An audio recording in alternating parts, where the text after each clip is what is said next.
Hi, this is Milo from needlepointers.com, and today I'll be showing you how to make this cute patchwork witch's hat. What you will need to make the hat is your patchwork fabric. I used 5x5 inch squares to construct my patchwork, and for my size of hat, that means I need 2 2x3s, 1 3x3, and 1 1x3. You will also need a lining fabric. You can also add rickrack, lace, or buttons to your fabric to decorate it more. You will also need quilt batting and soft and stable for the brim. First, we will talk about the pattern that I used to make this hat.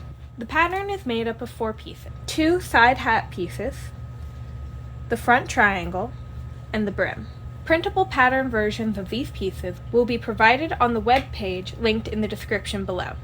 However, this pattern is adjustable through that front triangle piece, so I will explain here how you do that. First, take a measurement of the circumference of your head. This is the main measurement we will use. The base of the side hat pieces is 10 1/4 inches, so removing the seam allowances gives us a total circumference without the triangle of 19 1/2 inches. Using the measurement that you took earlier, you can determine how wide the base of your triangle has to be. If you adjust the triangle piece, you will also have to similarly adjust the size of your brim piece so that they match together. More details will be given in the web page linked in the description below. First, I'm going to add my rickrack and decorations onto the fabric before cutting it. For the side hat piece, I cut out 2 of my patchwork fabric, my lining fabric, and the batting. For the brim, I cut out 1 of the patchwork fabric, lining fabric, and the soft and stable. For the front triangle, I cut out 1 of the patchwork fabric, lining fabric, and batting. For each of your front triangles, you're going to take the triangle and then its matching side hat piece, and you're going to sew them right sides together like this. As you can see, I've pinned the straight side of the triangle to the curved side of the front of the hat. You have to ease these 2 pieces together, so the fact that it's a little bunched is okay. We're going to stretch it as we sew it so it's a flat seam, and this will give the hat some more dimension. Now that we've sewn all the triangles on, we're going to sew the other side of the hat on. So for each of them, we will sew this front curve onto the triangle and line up the back edges together. And you're going to sew them right sides together on your patchwork, your lining, and your batting. Now I've assembled all of the hat parts, so now we just need to add the brim to each one, putting them right sides together and placing the hat in the middle and kind of just folding it over like this. Pin it and sew it. We've assembled all the hats, and at this point, if you want to add any details or buttons or other laces or ribbons to the outside of your hat, I would do this now so you're not sewing through to the inside layer.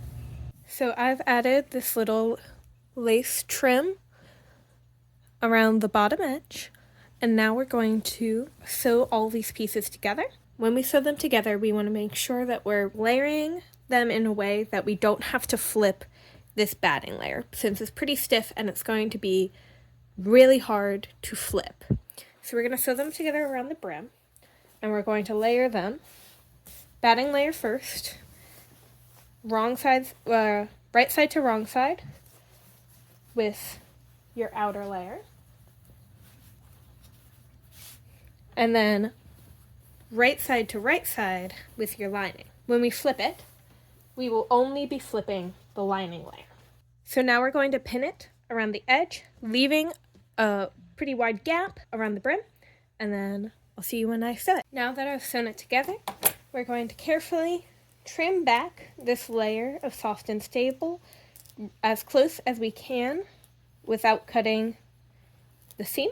This is so the lining is fully able to turn to the inside.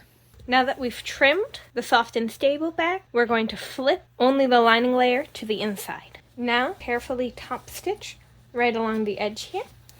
And as we do that, we will tuck under and fold it together to seal the brim shut. To finish my hat, I decided to add some decorative stitching along the brim and this little bee charm. I also added a couple stitches along the seams of the hat to help hold the 3 layers together. Like and share our videos, and if you are not a subscriber, subscribe to our channel so you won't miss future videos. Visit our website, needlepointers.com, for lots of sewing tutorials and free projects. While you are there, sign up for our free weekly newsletter so you won't miss new tutorials. Happy sewing!